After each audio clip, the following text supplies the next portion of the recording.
আজকে আজকে আপনারা দেখেছেন চিন্ময় দাসের জামিন শুনানি ছিল।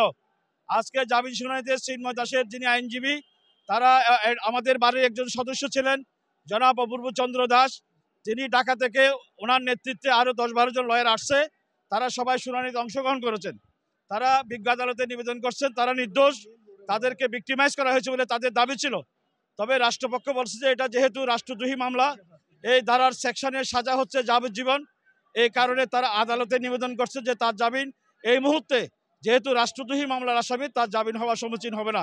বিজ্ঞ আদালত দুই পক্ষের শুনানি করে শুনানি শেষে জামিন নামঞ্জুর করে একটা আদেশ দিয়েছেন। ওনার পক্ষে 12 জন মতো হবে, 10-12 জন ঢাকা থেকে আসছে। আমাদের বাড়ির সদস্য হচ্ছে যিনি মুভ করেছেন অপূর্ব চরণ দাস, তিনি ছাড়া তার সাথে আরো 10-12 জন ছিল। আমি অবশ্য পুরো ডিটেলসে দেখতে পারি নাই, তবে আমার মনে হয় 10-12 জন ছিল। তারা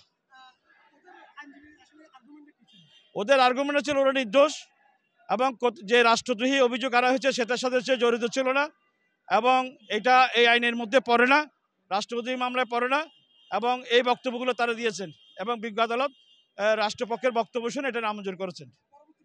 পরবর্তী করে হচ্ছে আসামি যদি সংক্ষুব্ধ হয় তাহলে উচ্চ আদালতে তারা এই মামলাটার তারা উচ্চ আদালতে জামিনের জন্য যেতে পারবেন, কোনো বাধা নেই।